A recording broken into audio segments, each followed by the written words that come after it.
l'invité de la matinale. KTO Radio. La France connaît ces 15 derniers jours des épisodes caniculaires, excepté peut-être la région Bretonne et une partie de la Normandie, quelque peu épargnée par ces fortes chaleurs. Mais plus que la climatisation et les brumisateurs, les arbres sont un allié essentiel pour bien des choses et en particulier pour faire face à la chaleur. Hervé Covès, bonjour. Bonjour. Merci d'être notre invité ce matin sur KTO Radio. Je vous présente aux auditeurs. Vous êtes agronome, on peut dire agroécologue et aussi laïc séculier franciscain.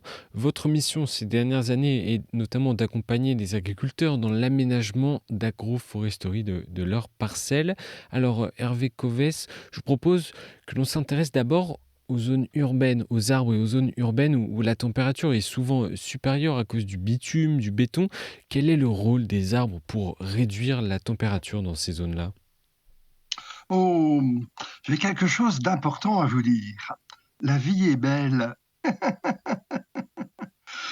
Et partout où elle le peut, la terre appelle un arbre.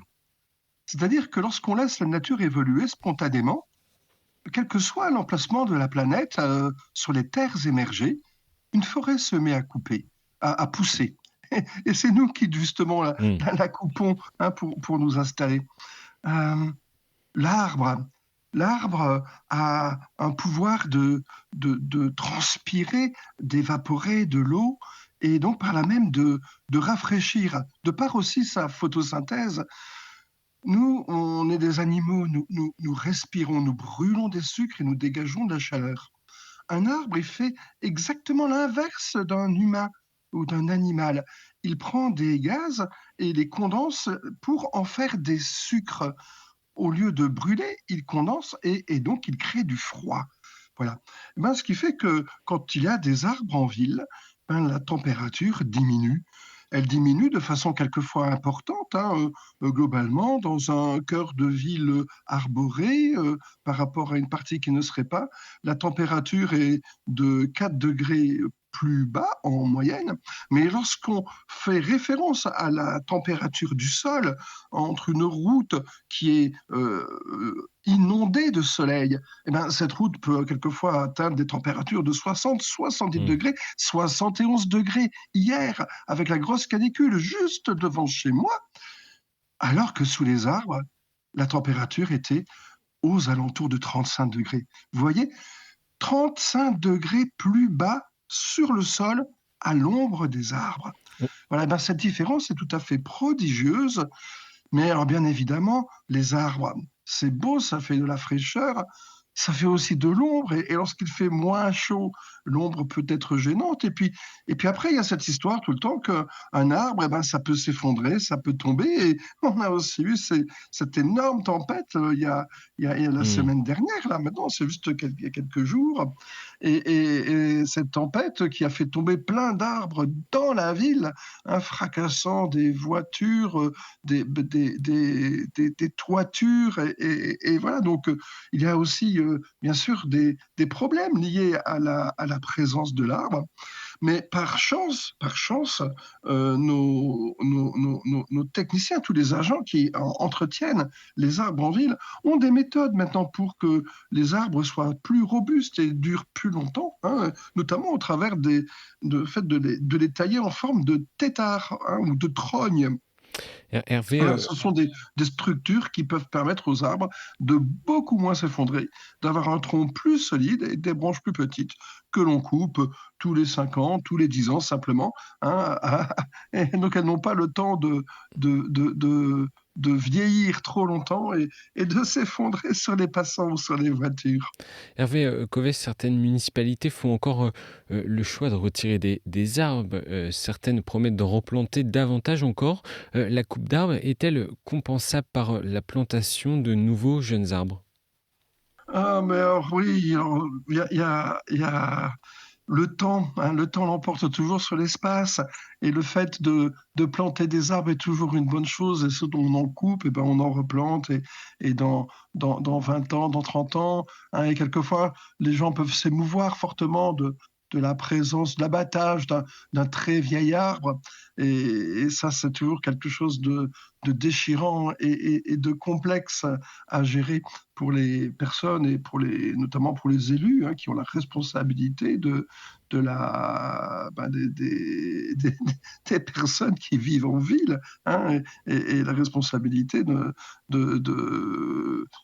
pénale, hein, et juridique lorsque des arbres peu entretenus ou mal entretenus s'effondrent sur les passants, hein.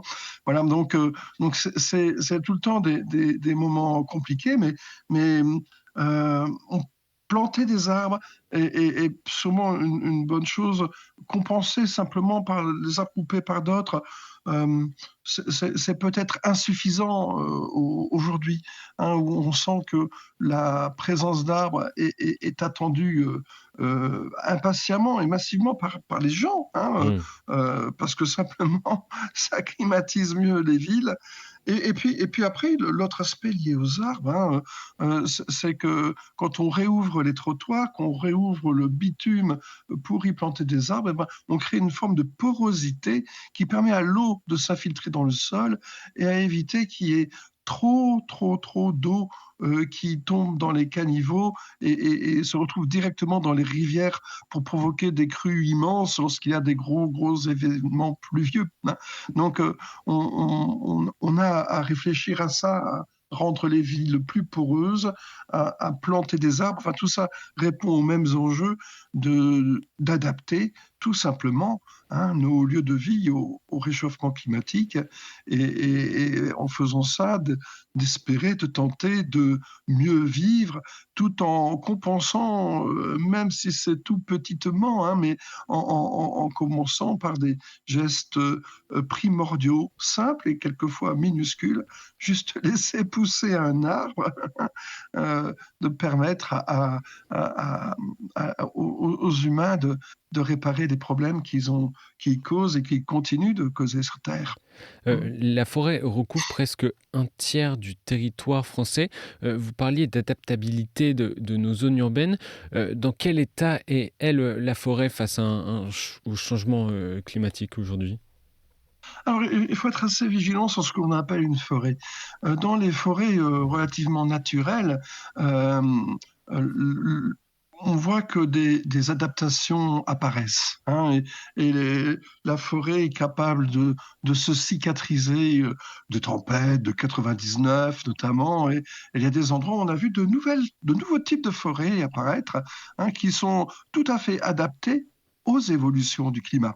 Hein, par contre, donc, ce qu'on appelle forêt, c'est aussi souvent la sylviculture, donc des peuplements de monoculture, hein, d'arbres.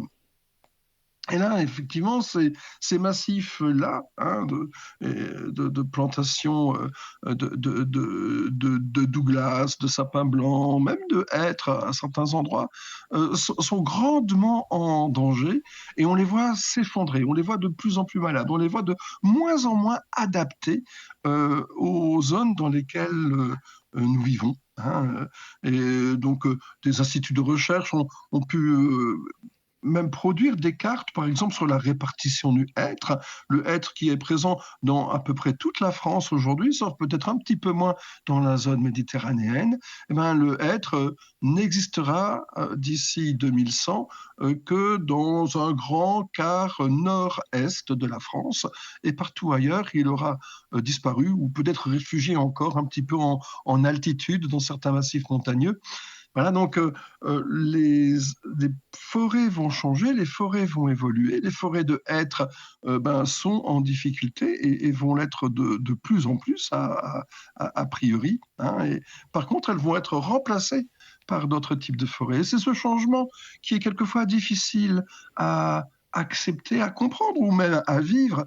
Nous sommes tellement dans le souhait de conserver l'existant, de conserver, de mettre un petit peu sous cloche notre lieu de vie, hein, de ne pas le voir trop évoluer, alors que de nouvelles essences végétales sont en train d'apparaître. Savez-vous, par exemple, que le genévrier turifère, ça veut dire qui porte l'encens. Ce genévrier est celui qui était utilisé dans les temps anciens des premiers chrétiens pour faire de l'encens bon marché, parce que l'encens venant les perles d'encens venant de zones désertiques étaient rares et chères. Ce genévrier qui a un bois qui sent merveilleusement bon, ce genévrier-là est en train il vient on va dire d'Espagne, il a franchi les Pyrénées et il est en train de s'implanter dans quasiment toute la France. Les oiseaux disséminent probablement ses graines.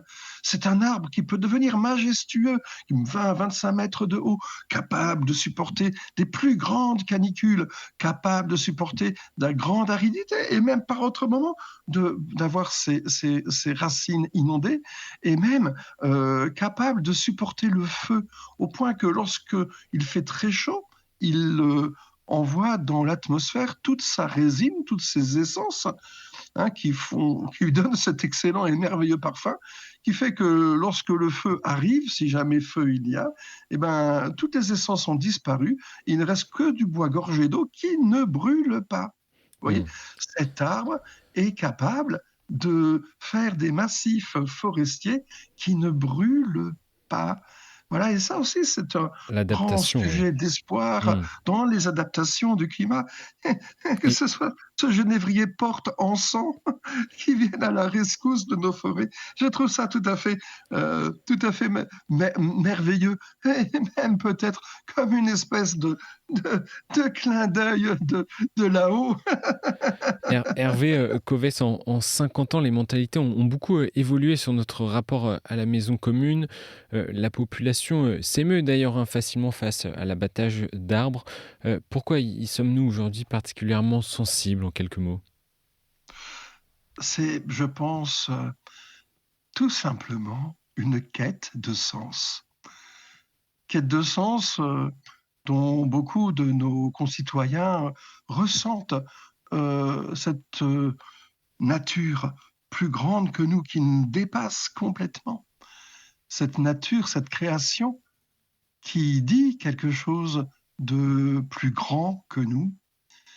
Et du fait que nous sommes un, que nous appartenons à ce tout, et que face à l'abattage, face aux différentes injures que nous pouvons prononcer, proférer, réaliser aux arbres, face à ça, nous pouvons aussi essayer de vivre en frères, de vivre dans un amour réciproque de ces arbres qui nous apportent du bien-être, qui nous apportent de la fraîcheur, qui nous apportent du bois, qui règle ce réchauffement climatique, chose que nous ne savons pas faire et que nous, en contrepartie, que pouvons-nous faire, comment pouvons-nous être pour vivre en frères avec eux? Voilà, et là, il y a quelque chose de tout à fait merveilleux qui retentit encore plus fort dans mon âme, qui suis franciscain, hein, séculier, et donc vous faites cette année les 800 ans du Cantique de Frère Soleil. Loué sois-tu, mon Seigneur, pour frère arbre, qui nous apporte fraîcheur, douceur, calme et la beauté de nos cadres de vie. Loué sois-tu, et que dans cette louange, avec mon frère arbre, il y a quelque chose, une voie, un chemin à explorer, hein, que saint François vivait déjà de son temps et que plein d'autres personnes, même sans être franciscains, ressentent comme quelque chose de primordial, de fondamental, peut-être d'universel, dans cet aimons-nous, hein, aimons-nous les uns les autres, et pourquoi pas aussi avec frère arbre. Merci La Hervé. vie est belle. Merci Hervé Coves pour ce beau message. Et j'en profite pour citer le nom du festival Paysage in Marciac que vous co-organisez avec la structure Arbres et Paysages 32. Ça se passe du 28 juillet au 1er août prochain autour justement des arbres et de leur importance. Merci à vous d'avoir été avec nous ce matin. Merci.